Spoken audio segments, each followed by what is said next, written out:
출애굽기 15장 22절로 27절 말씀입니다. 교독해서 읽겠습니다. 모세가 홍해에서 이스라엘을 인도하며 그들이 나와서 수르 광야로 들어가서 거기서 사흘 길을 걸었으나 물을 얻지 못하고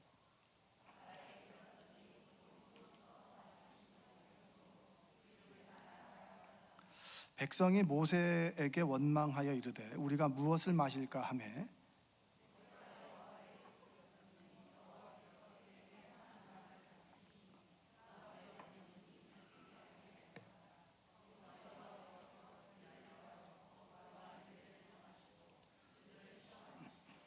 이르시되 너희가 너희 하나님 나 여호와의 말을 들어 순종하고 내가 보기에 의를 행하며 내 계명에 귀를 기울이며 내 모든 규례를 지키면 내가 애굽 사람에게 내린 모든 질병 중 하나도 너에게 내리지 아니하리니 나는 너희를 치료하는 여호와임이라. 그들이 엘림에 이르니 거기에 물샘 12과 종려나무 70그루가 있는지라. 거기서 그들이 그물 곁에 장막을 치니라. 아멘. 특송하시겠습니다.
기도하겠습니다. 사랑과 은혜가 풍성하신 아버지 하나님 감사합니다. 생명 삼속 헌신 예배로 드리게 하시고 그리고 생명 삼속을 사랑하셔서 속회로 모여 함께 울고 웃고 그리고 은혜를 나누며 사랑하며 섬기며 모이게 하심에 감사합니다. 그것이 작은 생명나무 교회 되게 하시고 함께 죽고 함께 살아가는 믿음의 신앙 공동체가 될 수 있도록 주님 인도하여 주옵소서. 이끌어 가시는 우리 속장님에게 함께 하시고 속도원들 한마음 되어서 주님을 높이고 그리고 주님께 영광을 돌리는 귀한 공동체 되게 하여 주옵소서. 간절히 속회가 기도할 때 하나님 역사하셔서 하나님의 살아계심과 하나님의 인자하심과 신실하심을 경험하는 귀한 속회가 되길 원합니다. 힘겹고 어렵고 아플지라도 주님의 위로와 소망을 얻고 그리고 주님께 희망을 두고 살아가는 귀한 공동체 되게 하여 주옵소서. 예수님의 이름으로 기도합니다. 아멘. 귀한 박수 해주시기 바랍니다. 자, 여러분 많이 피곤해 보이십니다. 옆에 계신 분에게 우리 밝게 웃으면서 오늘도 은혜 받읍시다 라고 한번 인사하겠습니다. 네. 자, 여러분 노아의 방주 이야기를 다 알고 계시죠? 노아의 방주 이야기. 하나님의 마음은 심판에 있습니까? 아니면은 구원에 있습니까? 네, 다시 물어볼게요. 하나님의 마음은 구원에 있습니까? 구원에 있습니까? 예, 그래서 방주를 만들었잖아요. 그렇죠? 그래서 죄악에 관영하다. 죄악이 정말 널리 퍼진 걸 보고 하나님께서 방법이 없어서 여러 가지 방법을 동원하시다가 끝내는 이제 방주를 짓는 거죠. 방주를 짓는 기간이 길었다라고 하는 사실은 하나님의 인내가 길었다는 건가요? 길었다는 건가요? 네, 대답은 하나예요, 여러분. 길었다는 건가요? 길었다는 건가요? 100여 년 정도의 방주를 만들었다라고 하는 것은 하나님의 기다림과 인내가 상당했다라고 하는 이야기입니다. 그만큼 하나님께서는 우리를 심판하기보다는 사랑하시고 구원하길 원하셨다라고 하는 마음이 있습니다. 자, 그러면 방주를 지어서 노아의 가족들과 그리고 동물들의 암수를 한 쌍씩 다 초대했습니다. 그리고 큰 방주가 이제 비가 내리면서 40주 40야를 비가 내리면서 이제 이 방주가 떠올랐습니다. 자, 그것이 이제 방주에 들어간 삶을 뭐라 그럽니까? 구원받은 자의 삶이라고 합니다. 그러면 여러분 방주에 살고 싶으세요? 아니면 집에 살고 싶으세요? 구원받은 사람인데 방주의 삶이 어떨까를 한번 상상해 보셨습니까? 아수라장 아닐까? 아수라장. 좀 잘만 하면 꾀꼬리가 울겠고, 그렇죠? 잘만 하면 누가 저기 기린이 똥을 싸겠고, 그렇죠? 잘만 하면 코끼리가 한번 확 울겠고, 그렇죠? 동식물들과 동물들과 사람이 함께 살아간다. 그런데 성경에 보면 그 기간이 창세기 8장에 보니까 7달하고 12일 40일 후에 방주의 문이 열렸습니다. 그러니까 8달하고 20일입니다. 그러니까 날수로 따지면 260일 되는데 260일 동안 창도 없어요. 환기도 잘 되지 않습니다. 그리고 만약에 이 동물들이 분뇨를 배출한다 그러면 그 냄새가 얼마나 심하겠어요? 먹고 사는 문제, 자는 문제, 예민한 사람은 아마 방주가 구원의 장소가 아니라 죽음의 장소가 될 수도 있습니다. 자, 우리가 하나님께서 우리를 구원했는데 방주로 구원한 것이 참 감사한 일이고 복된 일입니다. 할렐루야. 남들은 죽어가잖아요. 사람들은 물에 의해서 죽어가는데 방주에 선택받았고 방주로 들어가는 삶은 아주 복된 일입니다. 그러나 자, 문을 닫고 들어가서 그 안에 거하고 살아가는 구원받은 자의 삶이 어떠냐, 삶의 질이 어떠냐라고 스스로에게 질문해 본다면, 야, 이건 구원받은 삶이 정말 쉽진 않다. 살아가는 것이, 하루하루 살아가는 것이 쉽지 않다. 밤에 잠 좀 자려고 하면 시끄럽고 냄새나고 악취가 나고 말이 통하는 사람도 없고, 그 기간을 8개월, 한 260일을 보냈다. 여러분, 그 260일의 삶을 과연 우리가 복되다고 할 수 있을까? 여러분, 그 방주 안에 거하는 사람들이 하나님이 살아계시다라고 하는 것을 알았을까요? 몰랐을까요? 알았죠. 왜냐하면 하나님께서 물을 통해서 그들을 심판하는 것을 봤기 때문입니다. 하나님께서 살아계신 건 아는데 내 방주에 들어가서 살아가는 삶이, 야, 이거 좀 쉽지 않다. 하루하루 살아가는 것이 어렵다. 여러분, 이것이 방주 안의 삶, 그리스도인, 구원받은 그리스도인의 삶인 줄로 믿습니다. 구원받은 그리스도인들과 내가 교회를 다니면서 신앙을 가지고 믿음을 가지고 있는 사람들과 대화하다 보면 하루하루 살아가는 게 어렵다 그래요. 믿음 가지면 세상 살아가는 것이 쉬워야 되는 거 아닙니까? 그리고 하나님께서 함께 계시기 때문에 나는 복을 받고 늘 행복해야 되는 거 아닙니까?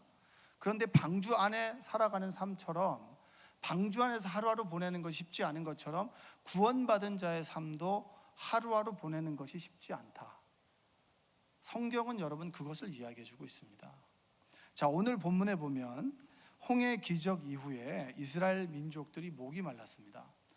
자, 6개월 동안 애굽에서 하나님께서 10가지 기적을 보여줍니다.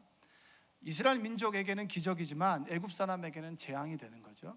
마지막에 첫 열매, 장자를 침으로 인해서 출애굽을 하고, 그리고 그들이 가장 먼저 경험한 것은 뭡니까? 홍해 앞에 선 거죠.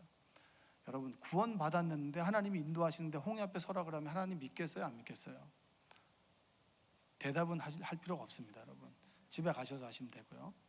하나님께서 이끄시는 거 맞고 하나님께서 인도하는 거 맞는데 내 삶이 홍해 앞에 있다, 이런 마음이 어려우시잖아요. 그런데 하나님께서는 물을 갈랐습니다. 물을 갈라서 바울은 이 세례를 받는 것이다 라고 얘기할 정도로 홍해를 지나가는 그들의 삶이 전과 후가 다르죠.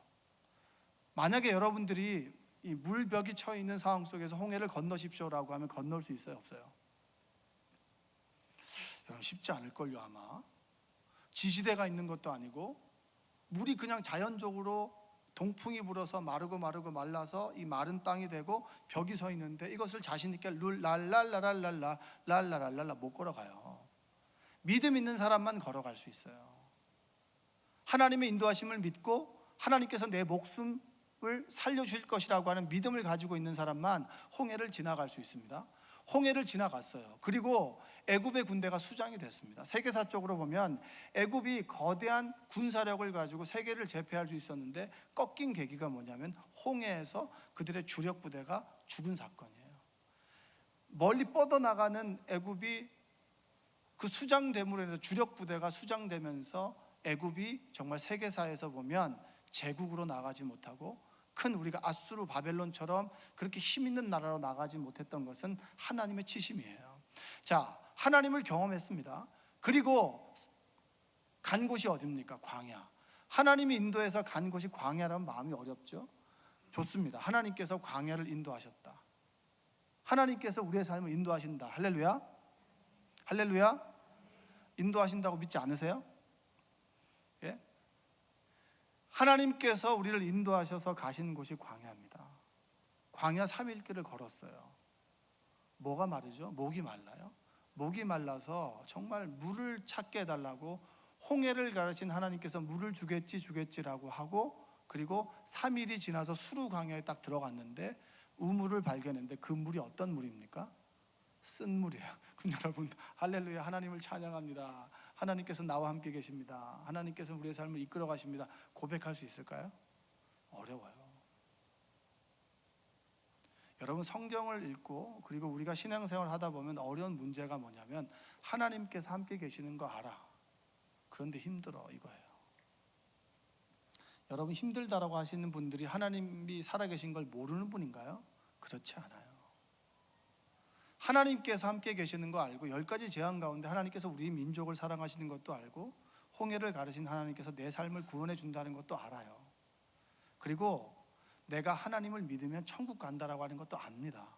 그러나 내 삶의 현장을 보면 홍해를 갈라서 목이 말라서 걸어 간 곳이 수루 광야였고 구름 기둥과 불 기둥으로 인도하시는 하나님이 있다라고 하는 것도 압니다. 그런데 그 인도하신 하나님께서 우리를 인도해 간 곳이 수루 광야고 물을 먹어봤더니 목이 마른 자에게 쓴 물을 주셨다. 여러분, 그러면 신앙생활이 참 어려워져요. 하나님이 살아계시는 것 알지만 내 삶이 힘들고 어렵다. 그러면 내가 하나님을 왜 믿어야 되는가? 내가 왜 하나님을 인도하심을 구해야 되는가? 라고 하는 질문을 할 수가 있습니다. 제 친구 선교사가 있어요.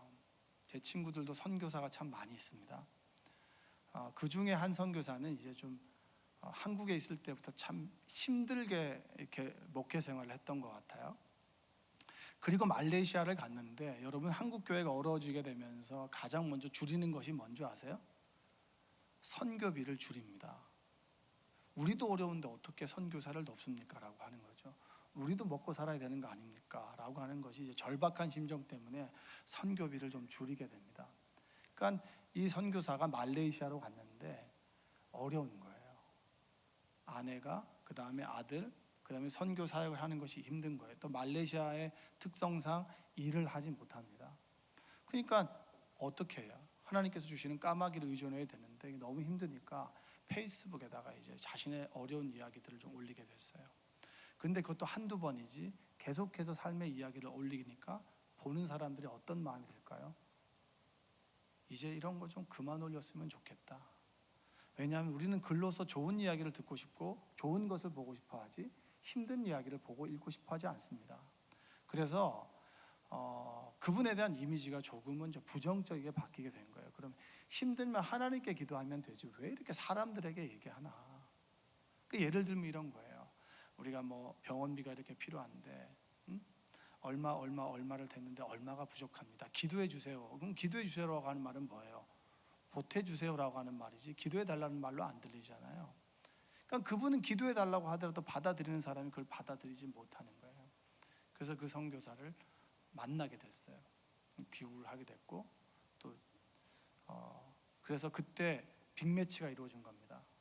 갑자기 말레이시아 선교사를 만나기로 했는데 갑자기 또 인도 선교사를 또 제가 또 같이 같은 자리에서 만나게 된 거예요. 둘이서 이야기를 하는데 이제 인도 선교사가 이 말레이시아 선교사에게 사랑을 가지고 충고를 하는 거예요. 그렇게 하지 마라. 그렇게 하면 안 된다. 사람들이 너가 하는 사역에 대해서 너무 부정적이게 본다. 그거 하나님께서 기뻐하시는 거 아니다 라고 직언을 하게 되니까 이 선교사도 그 직언을 듣지 못하다가 들으니까 마음이 아프죠. 오죽했으면 그런 내용을 했겠습니까? 그러면서 제가 뭐라고 얘기했냐면, 많이 힘든 거 안다. 선교하는 거 힘들고 그리고 아프고 힘든 것도 알고 있다. 말하지 못할 고충도 있는 것도 알고 그리고 오해받는 것도 안다. 그런데 한국에 있는 사람도 힘들다.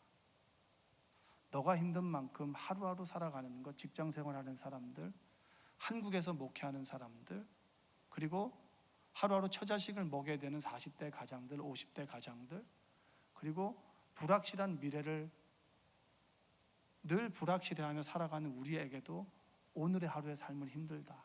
그래도 그 힘든 것을 가지고 다른 사람들에게 울며 짜며 얘기하지 않는다. 여러분, 우리의 삶은 선교를 해도 힘들고요, 이곳에 있어도 힘들고요, 어떻게 보면 하나님께서 구원하는 자들을 홍해로 인도하셨고, 홍해를 가르고 광야로 인도하셨고, 광야 3일 길을 목이 말라서 물을 찾아 헤맸는데 쓴 물을 마셨던 마라의 물을 마셨던 삶처럼 우리의 모두 하루하루의 삶은 힘듭니다. 어렵습니다. 그것이 성경에서 우리에게 말해주고 있는 거예요. 성경은 하나님이 나와 함께 계셔도 우리의 삶이 어렵다라고 하는 것을 말해주고 있습니다. 은혜가 되지 않죠? 하나님이 함께 계시면 정말 할렐루야, 기적이 일어납니다라는 말씀을 드려야 되는데, 하나님이 함께 계셔도 어려움이 찾아옵니다. 하나님이 함께 계셔도 내 옆에 있는 것 알아도 내 안에 결핍이 찾아오고요, 곤고함이 찾아오고요, 하나님이 함께 계셔도 우리의 삶에 비관과 부정적인 일들은 찾아오게 됩니다. 마태복음 8장 23절에 보면 제자들과 예수님이 배를 타고 거라사 지방으로 가기 위해서 거기 그 갈릴리 호수를 지나가다가 큰 노을이 일어나게 돼요. 그래서 물이 막 뱃속으로 들어오게 됩니다. 그때 예수님께서는 뱃머리에 주무셨어요. 제자들은 죽게 되어서 우왕좌왕하게 됐습니다. 예수님이 뱃머리에 주무셔도 우리의 삶에 어려움은 찾아옵니다. 성경은 그것을 얘기해 주고 있어요. 가나의 혼인잔치 여러분 알고 계시죠? 예수님께서 가나의 혼인잔치 초청을 받았지만 그곳에 포도주가 떨어졌습니다. 예수님이 함께 계셔도 우리의 삶에 어려움은 찾아오고, 하나님께서 함께 계신다라고 하는 믿음을 가져도 우리 안에 어려움과 그리고 정말 힘든 일들은 우리 안에 찾아온다고 성경은 이야기하고 있어요. 그럴 때 참 마음이 어려워요. 좀 잘 됐으면 좋겠다. 목회자로서 가장 마음이 아플 때는 정말 믿음을 가진 그 사람이 최선을 다해 살아가는 것 같음에도 불구하고 어려움을 당할 때 정말 마음이 힘들어요. 어떻게 위로를 해줘야 될지 모르겠어요. 그럴 때 저는 이렇게 위로합니다. 힘들지, 나도 힘들어. 이렇게 20대 청년들이 왜 이렇게 힘들지 모르겠어요. 그러면 30대도 힘들고 40대도 힘들고 50대도 힘들어. 죽을 때까지 힘들다고 하더라. 그게 위로입니까? 그렇죠? 그러나 이게 현실 아니겠습니까? 여러분, 성경은 예수님께서 나와 함께 계셔도 여전히 어렵다. 그리고 그 선교사하고 마치고 돌아오는데 제 속에서 이런 고백을 하게 되더라고요. 이게 우리의 삶이다. 예수님이 함께 계셔도 어려움을 겪기도 하고, 예수님이 함께 계셔도 순간적인 육신의 질병 때문에 사형 선고를 받기도 합니다. 제 친구의 아내가 갑작스럽게 혈액암이 걸려서 암인 줄 알았는데 알고 보니까 이제 치료가 되지 않아요. 어떻게 받아들여야지? 이게 우리의 삶인데. 그러면서 뭘 준비합니까? 아, 내 때도 오겠구나. 이게 우리가 받아들일 수 있는 인간의 현실이에요. 하나님이 함께 계셔도 죽음이 찾아오고요, 하나님이 함께 계셔도 육신의 질병은 찾아오게 되고, 하나님이 함께 계셔도 우리의 사업의 실패는 찾아오게 되고, 하나님이 함께 계셔도 우리의 인생은 쓰다라고 하는 것이 성경이 우리에게 주고 있는 하나의 좋은 교훈입니다. 우리가 인생의 출렁이는 파도를 넘어가고 있을 때 예수님께서 뱃머리에 주무신다라고 하면 그 예수님이 정말 얄밉지 않겠습니까? 예수님께서 뭘 좀 하셔야 되는데 왜 이렇게 내 인생을 힘들게 하시나, 왜 이렇게 파도를 타게 하시나, 좀 잠잠케 하시지. 여러분, 하나님이 나와 함께 계시는 것만으로 위로를 얻지 마십시오. 하나님이 함께 계시는 것만으로 만족하지 마십시오. 성경은 하나님이 함께 계시는 것만으로 우리에게 위로를 주는 것이 아니라 함께 계신 하나님과 내가 만남을 갖게 될 때 우리의 인생이 변한다라고 얘기해 주고 있어요. 할렐루야. 함께 계심으로 인해서 우리의 인생이 달라지는 것이 아니라 함께 계시는 그 주님을 내가 만나게 될 때 그 주님과의 만남을 통해서 우리의 인생의 변화가 일어난다. 성경은 그것을 이야기해 주고 있습니다. 믿음 없는 사람들도 하나님이 계신 건 알아요. 기적을 경험해 보지 못한 사람도 하나님이 계시는 걸 압니다. 왜 같은 말씀을 듣는데 어떤 사람에게는 기적이 삶으로 찾아오고 어떤 사람은 기적은 저기 멀리 가고 있습니까? 하나님과의 만남이 있느냐 없느냐, 그 차이점에 따라서 우리의 인생이 바뀌어진다라고 하는 것이죠. 제가 4학기 동안 심리 상담을 공부를 했습니다. 이게 뭐 대단한 학위가 있는 건 아니고요. 그냥 목사님들에게 이제 가르쳐주는 과정이었는데 저는 아무 생각 없이 그냥 기도 가운데 떠올라서 신청했는데 굉장히 저에게 유익했었어요. 그 과정 중에 어떤 과정이 있냐면 집단 상담이라고 하는 게 있습니다. 집단 상담은 둥그렇게 앉아서 자기 삶의 이야기를 하는 거예요. 그럼 절대 초를 치면 안 돼요. 우리는 원래 초 치는 은사가 있잖아요. 근데 절대 초를 치면 안 돼요. 그냥 듣고 있어야 돼요. 그렇지, 그렇구나, 아프지, 이렇게만 해야지 괜히 거기다가 그걸 그렇게 하면 안 된다고 지적질하고 이러면 퇴장을 당하는 거예요.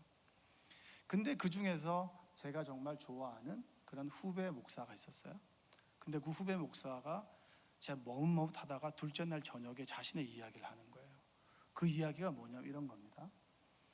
제가 그 기도 스케줄을 짜다가 1부, 2부, 3부 예배가 있는데 1부 예배는 한 30명밖에 안 오잖아요. 거의 대부분 7시 반 정도 드리니까 그 30명 예배를 드리는 어떤 권사님에게 기도를 세웠는데 그 권사님이 그게 마음에 안 들었던 거예요. 내가 지금 사회에서 중견 기업의 오너인데 내가 30명 있는 데서 아침 일찍 나와서 기도를 해야 되냐고. 기도가 끝나고 난 다음에 그 목사님 대고 쌍욕을 하는 거예요. 내가 너 같은 걸 한 번에 잘라버릴 수 있다고. 네가 어떻게 나를 거기다가 기도를 세우냐고. 그런 얘기를 한 거예요. 너무 당황스럽죠. 로비에 사람들이 있었는데, 근데 더 문제는 지나가다 딸이 본 거예요. 5학년 여자아이 딸이. 우리 아빠는 최고였고 우리 아빠는 정말 힘이 있는 사람이었는데 우리 아빠가 다른 사람부터 욕을 먹고 있는 걸 보고 아이가 충격을 받아가지고 밤에 오줌을 싼 거죠. 5학년짜리가, 똘똘한 아이가. 그걸 바라보는 아버지의 마음이 어떻겠어요? 그 얘기를 하는데 막 우는 거예요. 우는 거예요. 저도 마음이 아팠죠. 하나님 함께 계시죠? 예배 가운데 함께 계시지 않겠습니까? 어려움을 겪습니다. 그의 어려움과 내 어려움이 만났어요.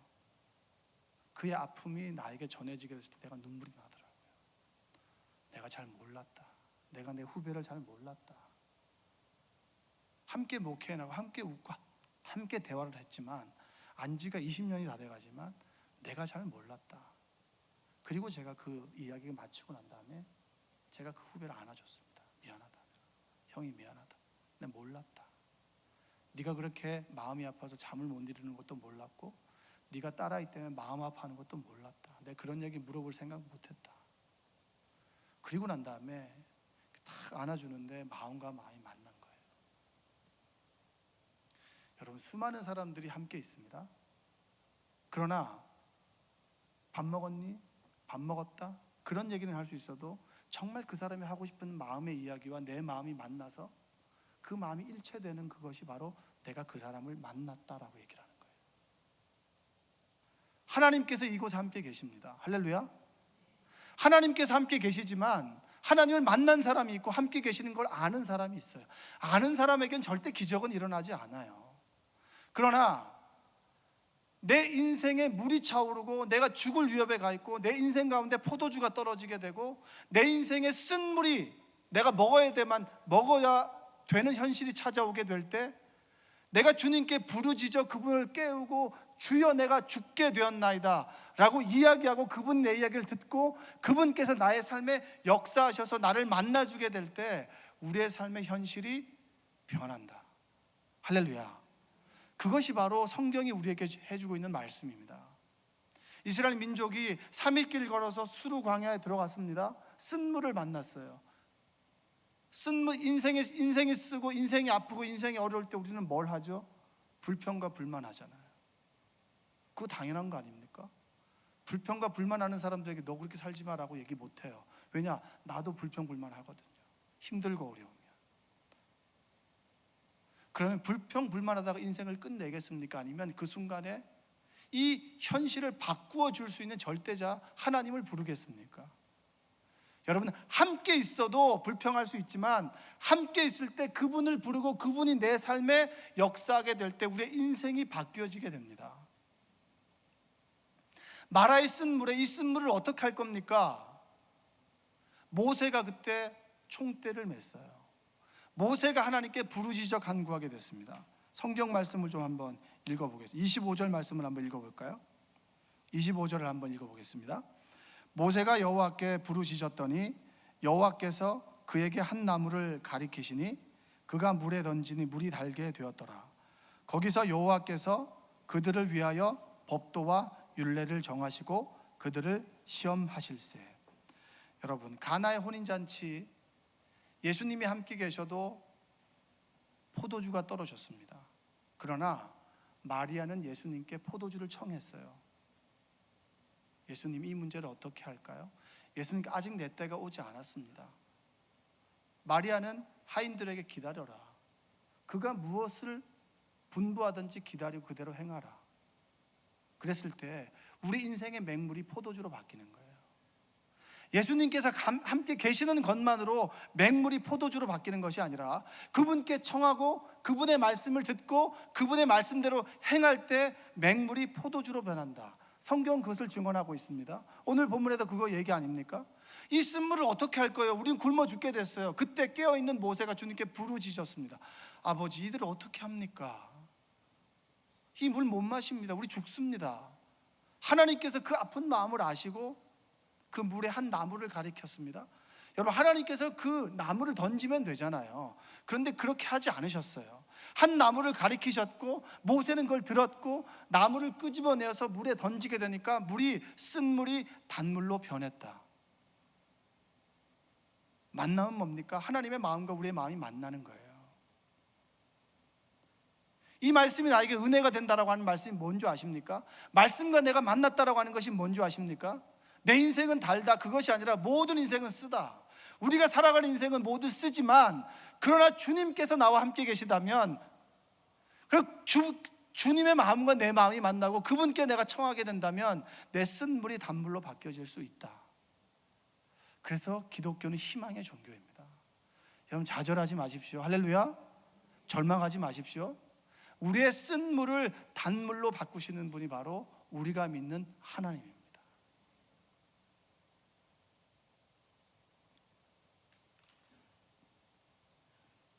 우리의 삶이 쓰고 아프고 힘들어요.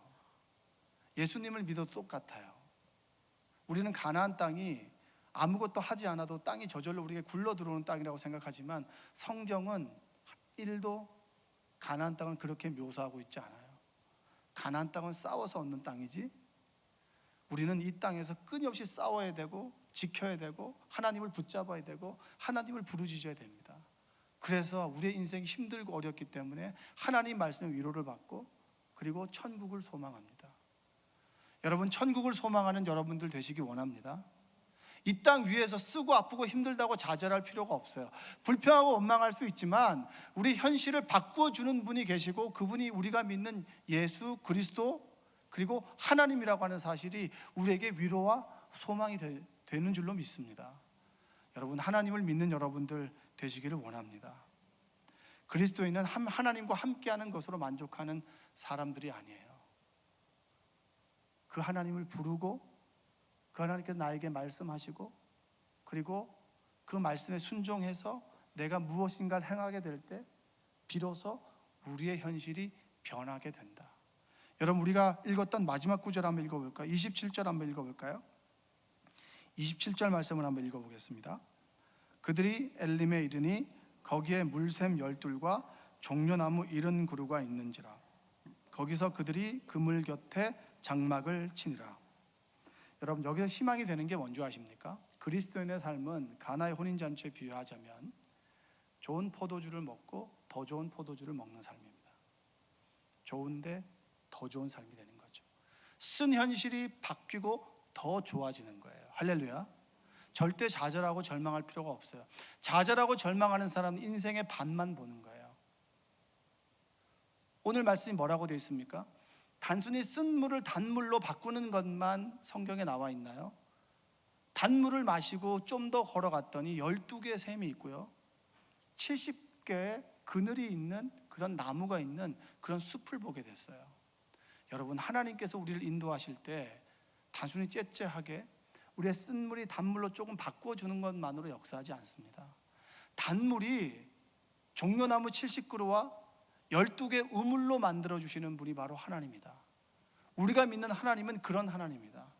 좌절하고 절망하기보다 우리의 희망과 소망이 되시고 쓴 물을 단물로 바꾸시는 하나님을 바라보라. 성경은 줄기차게 그 이야기를 우리에게 해주고 있습니다. 방주에서 260일 동안 지냈습니다. 그때 8장에 보면 하나님께서 그들을 바라보사 기억하사라고 하는 말씀이 나와요. 방주의 삶이 힘들어요. 하나님께서 알고 있어요. 부르짖고 간구했죠. 하나님의 때가 됐을 때 방주의 문을 열게 하셨고, 그곳에서 하나님께 진정으로 예배할 수 있도록 하나님께서는 그들의 삶을 인도하셨습니다. 하나님께서 우리를 구원하셔서 방주 안에 거하는 것이 다이면 우리의 삶은 아픔과 슬픔뿐이겠지만, 하나님께서는 우리의 인생을 쓴 물이 단물로 바꾸시는 하나님이다. 좋은 포도주에서 더 좋은 포도주로 만들어주시는 분이고, 그리고 우리의 인생에 물이 들어차서 죽게 되실지라도 풍랑을 잠잠하게 만들어주시고 그 바닷길을 건너가게 하시는 분이 우리가 믿는 하나님이라고 하는 사실을 믿고 의지하는 여러분들 되시기 원합니다. 미래가 불확실하죠. 나의 미래가 어떨까? 건강은 할까? 오래 살 수는 있을까? 내 자녀가 이 세상을 잘 살아갈 수 있을까? 그리고 나는 이 고통스러운 현실, 아픈 현실에서 잘 살아갈 수 있을까? 그냥 속은 울고 있는데 겉으로 웃으며 사는 것이 맞는 것인가? 수많은 생각이 있을지라도 여러분, 주님을 믿으십시오. 이게 믿음이에요. 그분께 구하고 그분의 음성을 듣고 그분의 말씀대로 행하게 될 때 우리의 삶은 변합니다. 그 변함의 증거가 여러분의 삶이고 성경에 있는 사람들이었고, 그 성경에 있는 사람들의 삶이 우리의 삶과 하나가 될 때, 그때 비로소 하나님의 역사는 일어나게 됩니다. 여러분, 나사로가 죽었을 때 예수님께서 마리아 마르다를 방문했습니다. 말씀 앞에서 말씀을 들었던 마리아는 삐져서 나오지도 않았어요. 마르다는 삐졌지만 나왔습니다. 예수님께서 좀 일찍 오셨으면 우리 오라버니가 죽지 않았을 텐데 왜 이렇게 늦게 오셨습니까? 왜 이렇게 지체하셨습니까? 라고 원망했습니다. 그리고 마리아도 삐져서 나왔어요. 그때 예수님께서 나사로를 부르면서 눈물을 흘렸어요. 그들의 아픔이, 그들의 슬픔이, 그들의 고통이 예수님의 마음에 전해진 것이죠. 여러분, 때로 우리의 삶이 나사로가 죽은 것처럼 초상집 같은 삶이 될 수 있습니다. 나사로처럼 갑작스럽게 병을 얻을 수도 있어요. 그러나 분명한 것은 주님과의 만남을 통해서 주님께서는 우리의 삶을 변화시켜 주신다. 할렐루야. 여러분의 삶을 변화시키는 주님을 믿는 여러분들 되시기 바랍니다. 절망하지 마세요. 제가 늘 설교 때 그런 말을 자주 했습니다. 끝날 때까지 끝난 게 아니다. 축구를 보다 보니까 해설자가 끝날 때까지 끝난 게 아니에요, 이렇게 얘기하길래 제가 그냥 감동을 받았습니다. 우리는 끝이라고 하는 그 시점이 하나님은 시작입니다. 여러분의 삶이 끝났다고 절망하지 마시고 좌절하지 마시고 우리와 함께 계시고 우리의 인생을 주관하시는 그분을 부르고 그분께서 나의 삶에 역사하셔서 쓴 현실이 단물로 바뀌어지는 은혜가 있기를 주님의 이름으로 축원드립니다. 기도하겠습니다. 사랑과 은혜가 풍성하신 아버지 하나님, 감사합니다. 우리를 주님께서 불러주셔서 하나님의 사랑으로 품어주시고 주님 전에 나와서 함께 기도하며 말씀을 듣게 하고 그리고 찬송하게 하심에 감사합니다. 오늘도 살아 역사하시는 주님을 만나길 원합니다. 주여 도와주시고 인도하여 주시옵소서. 우리의 삶에 쓰고 아프고 힘든 현실이 다가올지라도 쓴 물을 단물로 바꿔주시고 맹물을 좋은 포도주로 만드시는 하나님을 내가 믿사오니 하나님께서 우리의 삶에 역사하여 주시옵소서. 오늘도 주님께서 우리를 만나 주시기를 원합니다. 찬양하고 기도할 겁니다. 주여 우리와 함께 하시고 동행하여 주시옵소서. 예수님의 이름으로 기도합니다. 아멘.